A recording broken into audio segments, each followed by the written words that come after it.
During the 1920s, I met a boxer named Leroy the Masher Johnson. He was a relatively tame and kind hearted gentleman who beat the snot out of people for a living.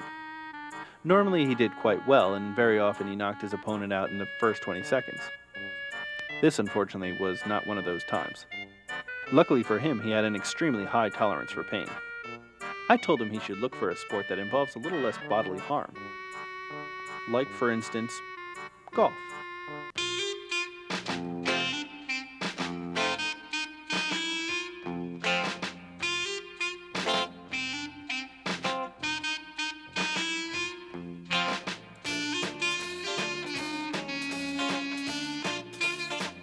Whether or not golf can be considered a sport depends on whom you ask.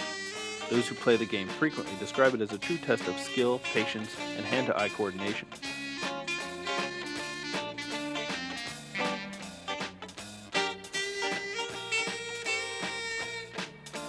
Those who don't play the game describe it as hitting a ball with a stick and walking after it.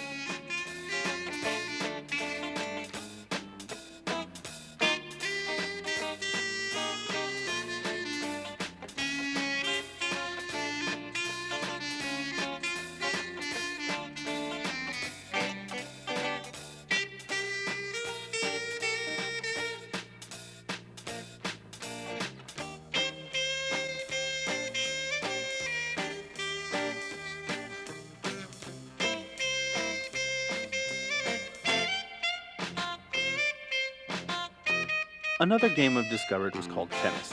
The concept of this game was slightly different from golf in the sense that you hit a ball with a stick, and then you waited for someone else to hit it back to you. This continues back and forth until someone finally dies of heat exhaustion. The purpose of this sport, like many other sports, is to help you relax, make you feel good about yourself. It is also the best way of getting exercise and keeping physically fit. Maybe it was me, but I never felt fit or relaxed. I usually just ended up in a great deal of pain. Fishing, on the other hand, seemed to do the trick.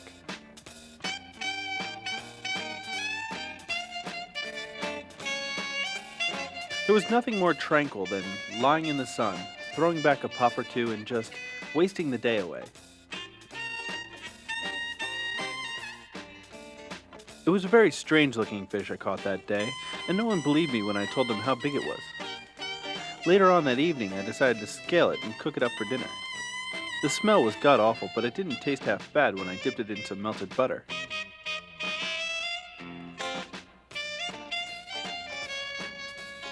I decided I really enjoyed water sports and I wanted to study them a bit further. There were quite a bit to choose from, but I had plenty of time to try my hand at everything.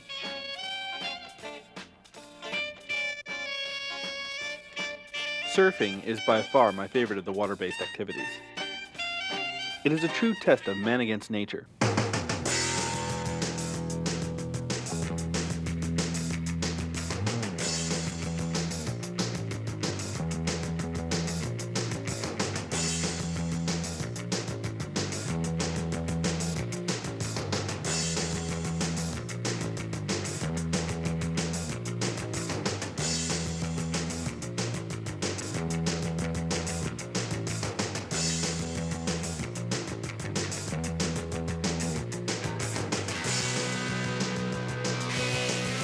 Even though I never actually made it into the water, I thoroughly enjoyed it from afar.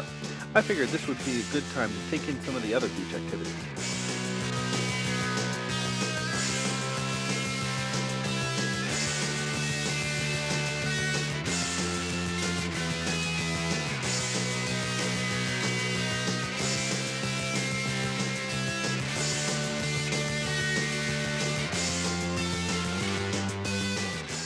The time I spent at the beach was truly an enlightening experience.